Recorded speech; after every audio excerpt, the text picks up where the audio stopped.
là, vous avez compris que dans notre modèle, on jouait avec in vitro, on jouait avec la toxine, après on jouait avec la bactérie. On n'est peut-être pas dans les conditions cliniques, donc on montrait que c'est vraiment un effet de la toxine. On a fait les mêmes expériences avec le souris knockout pour les récepteurs, mais en injectant la toxine. Alors chez les souris sauvages, on voit bien que lorsqu'on injecte la toxine, eh bien, le temps de réaction à la chaleur augmente, et revient à sa valeur normale après quelques jours après l'injection de toxine purifiée. Par contre, chez les souris knockout, on voit qu'il n'y a pas d'effet de la toxine sur comment la souris ressent la chaleur.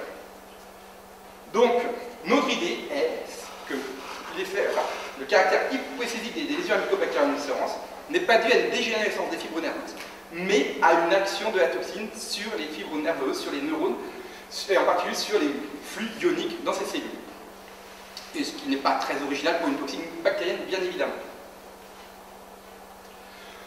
Donc nos travaux, pour la première fois, ont permis l'identification d'une cible de la toxine, parce qu'actuellement, il n'y a toujours pas de cible identifiée, et que cette hypoesthésie pourrait être due, comme je vous l'ai dit, à une modification des flux ioniques au niveau des cellules nerveuses. Donc voilà, ça c'est les derniers résultats qui ne sont pas publiés et qu'on vous présente pour la première fois. Donc pour revenir maintenant à nos malades, après cette parenthèse sur le système nerveux, le traitement de l'ulcère de Bury. Jusqu'au début des années 2000, ce traitement était exclusivement chirurgical. Donc comment était-il réalisé? Donc vous avez ici la lésion. Eh bien, ça consistait en une excision très large en tissu sain. Pourquoi très large? Parce que les foyers bactériens sont sous les bords décollés des lésions. Donc il est absolument nécessaire de faire une excision très large pour éliminer les foyers bactériens. Cette chirurgie est lourde, ce sont des lésions avancées, le temps d'hospitalisation est très long et fait souvent aussi appel à la chirurgie réparatrice, greffe de peau, greffe de tendons. Vous imaginez, on est dans les zones rurales, c'est très lourd, le temps d'hospitalisation est 6 mois, ce qui pose de réels problèmes pour les populations, puisque, comme vous le savez sans doute, en Afrique, c'est pas comme chez nous, quand on est hospitalisé, on n'est pas pris en charge complètement. Ici, par exemple, quand il y a un enfant qui est malade, sa mère doit l'accompagner pour lui donner à manger, etc., parce que c'est souvent rarement pris en charge par les structures hospitalière, et elle vient avec ses autres enfants. Donc c'est-à-dire qu'il y a une déscolarisation complète de la famille, et c'est une perte aussi de main-d'œuvre dans la famille, et donc une perte de salaire. Mais au début des années, après c'est les débuts des années 2003, il a été mis en évidence que la rifampicine et streptomycine, dans un modèle souris, était efficace pour traiter l'infection à Mycobacterium ulcerans. Et une étude pilote a été réalisée d'abord au Ghana, puis ensuite au Bénin, et cette étude a montré l'efficacité de ce traitement. Et dans 50% des cas, lorsque les lésions étaient précoces, il n'y avait plus besoin de la chirurgie. Et surtout, il n'y a pas de rechute avec ce traitement. Parce qu'il faut savoir qu'avec la chirurgie, en fonction du chirurgien ou en fonction de la taille de la lésion, eh bien, on va de 30 à 90% de rechute, selon le type de lésion. Donc cette antibiothérapie empêche les rechutes et est très efficace sur les lésions précoces, puisqu'il n'y a pas de nécessité de chirurgie. Et donc, c'est-à-dire que les personnes peuvent rester au niveau de leur district. C'est-à-dire que tous les matins, ils viennent chercher leur traitement chez l'infirmier, et ça évite cette délocalisation des personnes. Le problème de ce traitement, c'est qu'il utilise la streptomycine. Comme vous le savez, c'est un médicament qui ne s'administre que par voie injectable. Donc on est en Afrique, donc il y a le coût de l'aiguille à seringue, et il y a aussi bien sûr le risque de réutilisation du matériel, avec, vous savez, les risques par les HIV, etc. Et donc il était important de trouver un autre traitement qui s'administrait que par voie orale. Et de plus, la streptomycine est déconseillée chez les enfants. Or, l'ulcère de Bury, comme je l'ai dit tout à l'heure, c'est une maladie qui touche principalement les enfants.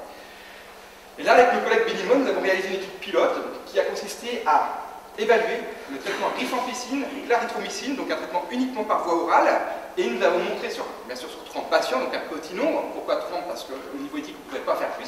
Et ce traitement semble aussi efficace que la rifampicine streptomycine, et il a l'avantage de s'administrer que par voie orale.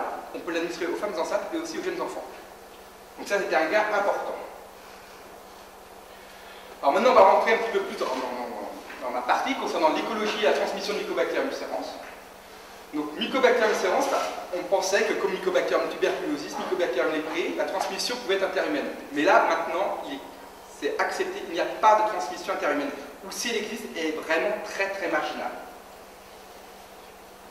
Et en fait, Mycobacterium ulcerans est comme beaucoup de mycobactéries, une mycobactérie environnementale. Et c'est justement dans les années 1970 qu'il a été montré clairement que Mycobacterium ulcerans était une mycobactérie environnementale. En fait, on revient dans notre camp de réfugiés, près du lac Victoria, les sources du Nil, et il a été montré, les médecins sur place ont montré que plus les gens avaient un contact étroit avec l'eau, c'est-à-dire plus ils avaient les pieds dans l'eau, plus il y avait de risques qu'ils présentent des lésions à Mycobacterium ulcerans. Et là, les médecins ont établi clairement que c'était l'eau qui était la responsable de la contamination humaine.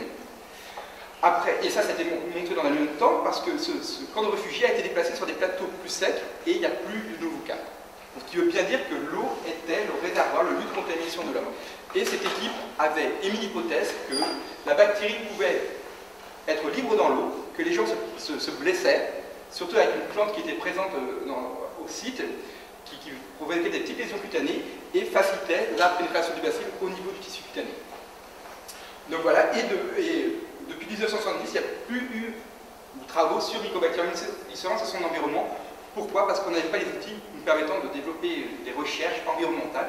Parce qu'il faut savoir que Mycobacterium ulcerosus pousse sur nos milieux artificiels, mais met plusieurs semaines à plusieurs mois. Donc, ce qui est difficile, et il y a quand même, quand on s'attaque à des échantillons environnementaux, la contamination par d'autres micro-organismes. Donc l'hypothèse était la suivante, c'est que l'homme se contaminait au contact de l'environnement hydrotellurique, lors de ses activités baignades, les enfants, particulièrement qui jouent beaucoup dans l'eau, lors des tâches ménagères, avec les femmes qui font la vaisselle, le linge, ou encore les pêcheurs. Mais j'attire votre attention sur les pêcheurs, il n'y a pas de cas d'ulcère de bruit chez les pêcheurs, qui ont pourtant un contact très étroit avec l'eau. Donc ça va revenir dessus tout à l'heure, parce que j'ai une hypothèse, est-elle bonne, ça je ne sais pas. Donc en 1999, pour la première fois, il a été détecté Mycobacterium ulcerosus dans l'environnement. On a détecté de l'ADN qui pouvait provenir de Mycobacterium ulcerosus grâce au développement de la PCR. Ça, c'est les travaux de Françoise Portal, qui depuis, je dirais, 20 ans à l'époque, arpentait l'Afrique, recherchait des expériments Mycobacterium ulcerosus dans l'environnement et avait émis l'hypothèse que Mycobacterium ulcerosus était présent au niveau des racines des plantes. Donc elle avait collecté des centaines d'échantillons et ces techniciens, ces étudiants recherchaient désespérément Mycobacterium ulcerosus dans les racines de ces plantes et toutes les PCR étaient négatives. Mais il y avait une étudiante qui avait remarqué que dans beaucoup d'échantillons qu'elle ramenait, dans les racines étaient cachés des petits insectes qu'on appelle les punaises d'eau. Et par désespoir, l'étudiante a recherché la présence de la mycobactérie chez ces insectes. Et par PCR, elle a pu mettre en évidence des séquences d'ADN suggérant fortement la présence du bacille chez ces insectes. Donc c'était la première fois qu'on détectait Mycobacterium ulcerosus dans l'environnement. Et associé avec des animaux. Donc ces insectes sont des insectes quasi tous carnivores, donc qui se nourrissent de têtards, de poissons, qu'on peut le voir ici. Donc ces insectes attrapent leur proie ici avec des pattes ravisseuses, bloquent la proie, et tout de suite les piquent avec leur rostre que l'on voit ici, piqueur-suceur, qui émet un puissant suc salivaire, qui a pour but de prédigérer les tissus de la proie, mais aussi de paralyser la proie, ce qui explique que ces animaux sont capables de capturer des proies plus grosses qu'elles. Donc vous avez ici l'insecte avec ses pattes ravisseuses, son rostre avec les stylets, que l'on voit ici en plus fort grossissement, ici et en microscopie électronique avec équipage. Donc ces stylets pénètrent dans le tissu cutané et émettent le suc salivaire, et une fois que le tissu est prédigéré, c'est par ces stylets aussi que le tissu liquéfié est aspiré par l'insecte et qui sert de repas. Donc ce suc salivaire, très important pour l'insecte, est produit par des glandes salivaires, que l'on voit ici sur ce schéma, qui est appelé glandes salivaires accessoires ici, et principales ici. Et après les sections, on peut voir ici les glandes salivaires accessoires. Donc ces glandes salivaires viennent alimenter le rostre et les stylets en salive. Donc salive à la fois qui sert à prédigérer les tissus, mais aussi à paralyser la proie. Donc nous, durant ma thèse, on s'est intéressé à ce rôle de ces insectes dans la transmission de Mycobacterium ulcerosus, et en particulier plutôt dans l'écologie de Mycobacterium ulcerosus. Donc pour cela, j'ai capturé des insectes français, et je les ai mis dans l'animalerie, dans un aquarium, et je les ai mis à jeûner pendant 7 jours. Et après cette période de jeûne, je leur ai donné des proies dans lesquelles j'avais inoculé Mycobacterium ulcerosus. Donc en fait, il s'agit de petits asticots dans lesquels j'avais inoculé la mycobactérie. On a attendu 2 semaines, et après, donc cette période de jeûne encore importante, les insectes deviennent alors très agressifs, et nous avons trempé des queues de souris dans l'aquarium, et les insectes sont venus piquer les souris. Donc on peut le voir ici, donc vous avez ici la queue de la souris qui est anesthésiée, l'insecte qui vient piquer avec son rostre sur la queue de la souris pour avoir son repas. Dans nos conditions d'expérience, on demandait à l'insecte au bout de 10 secondes de se séparer de la queue de la souris, même si l'insecte n'était pas tellement d'accord, on forçait un petit peu, on lui tapait gentiment. Et vous voyez, juste après la piqûre, on voit une rougeur au niveau de la queue, due probablement à la piqûre, à l'action du suc salivaire, avec un point plus sombre ici, qui correspond à l'endroit où le rostre s'est enfoncé dans les tissus. Quelques heures après, la queue retrouve son aspect tout à fait normal. Et dans nos expériences, 2 à 3 mois après la piqûre, on a vu des lésions apparaître ici, Et nous avons montré la présence du mycobactérium par culture, par PCR, par histologie, dans ces lésions. Donc après, on s'est intéressé à savoir où pouvait être localisée la mycobactérie chez ces insectes. Est-ce que la mycobactérie est au niveau du rostre ou est-ce qu'elle était capable de coloniser l'insecte? Donc là, nous avons fait des coupes histologiques. Donc vous avez ici un insecte contrôle, coloration de type Nielsen. Donc on peut voir ici les glandes salivaires à ce niveau, ici, donc il n'y a pas de bacille acido-alcoolorée sans présence. Par contre, chez un insecte à qui on a donné une larve infectée contaminée par le mycobactérium ulcérans, on voit une très grande quantité de mycobactéries. On le voit ici, donc à fort haussement, on voit bien les amas mycobactériennes. Et vu la quantité de bactéries, on peut penser, et on l'a montré ensuite, qu'il y avait multiplication de bactéries dans les glandes salivaires. Donc quelque chose de surprenant, c'est que cette mycobactérie produit une toxine, et chez les insectes, il n'y a pas, on dirait, de lésions, on n'a pas pu observer de lésions au niveau des glandes salivaires. Donc là, on émet plusieurs hypothèses. Soit les cellules d'insectes sont insensibles à la toxine, or que nous avons montré sur les différentes cultures de lignées cellulaires d'insectes, que les cellules d'insectes étaient sensibles à la toxine. Donc, ce ne semble pas la bonne hypothèse. Peut-être que la toxine n'est pas produite dans les glandes salivaires, ça c'est possible aussi, mais ça on n'a pas encore les outils suffisants pour étudier le transcriptome au niveau des glandes salivaires. Ou, troisième hypothèse, là qu'on essaie de développer avec Stéphane Canan à Marseille, ici, à Lumini, c'est que dans ces glandes salivaires, il y a des enzymes produites, en particulier des estérases, qui seraient capables de cliver la toxine et de la rendre inactive.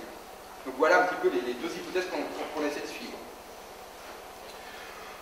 Donc, notre expérience, in vitro, des trichés qui n'a pas été réalisé in natura, a montré que la punaise aquatique pouvait transmettre la mycobactérie à la souris par simple piqûre et que la mycobactérie était capable de coloniser les glandes salivaires de cet insecte. Donc, ça, c'est tout ce qu'on a développé entre 2002 et 2007, c'est ce modèle, on va dire, expérimental, même si je suis allé plusieurs fois dans les zones endémiques et on a montré que on a détecté la présence de la mycobactérie chez ces insectes capturés in natura.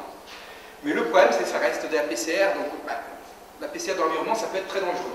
Mais un fait important, c'est qu'en 2008, Françoise Portas a été la première à isoler enfin une souche de l'environnement. Ça fait 30 ans, 40 ans qu'on essaye d'isoler une souche de l'environnement, on n'y arrive pas, et Françoise Portas, elle est la première à isoler une souche de l'environnement. Et comme par hasard, cette souche a été isolée à partir d'un tissu de punaises aquatiques. Donc, ces travaux montrent clairement, je pense, que les punaises aquatiques sont au moins un rôle d'hôte dans l'environnement. Peut-être pas de transmission, au moins d'hôte, ont un rôle dans l'écologie des mycobactéries. Puis après, en 2008-2009, les Américains ont trouvé que l'ADN chez les punaises aquatiques de Mycobacterium ulcerans étaient les mêmes que chez les patients. Donc peut-être que ces punaises aquatiques avaient un rôle aussi de vecteur.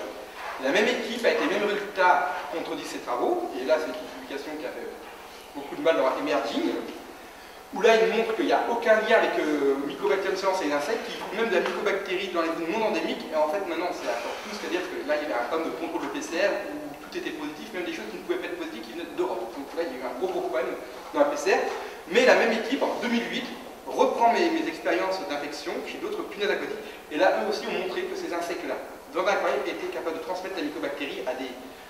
Là, ils avaient pris des larves de mouches, ils faisaient piquer des acicots, ils regardaient après s'ils détectaient la bacille ou pas dans les acicots. Et là, pareil, donc ils ont montré eux aussi qu'au moins in vitro, ça pouvait avoir un rôle de vecteur. Donc le problème sur ces punaises aquatiques, il n'y a pas eu grand chose de fait. Pourquoi? Parce qu'on connaît peu de choses.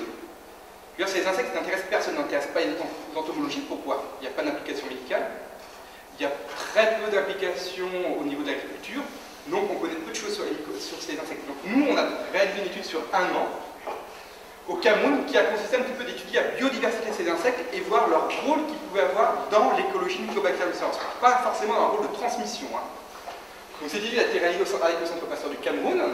Donc pour cela, on a réalisé l'étude dans une zone endémique évidemment, à Rio Sakono-Linga, et aussi nous avons réalisé une étude semblable dans une zone non endémique, traversée par le même fleuve, qui est sans doute la source de contamination, et en fait à moins de 100 km les deux zones sont à moins de 100 km, mais en fait c'est un peu faux, c'est pas tout à fait 100 km, il y a 20 km, parce qu'en fait on a remarqué que tout le long du filet il y a encore des cas et que ça s'arrêtait subitement. Donc, ces deux zones sont un peu plus proches que ce qu'on dit, mais réellement il y a 100 km de rivière.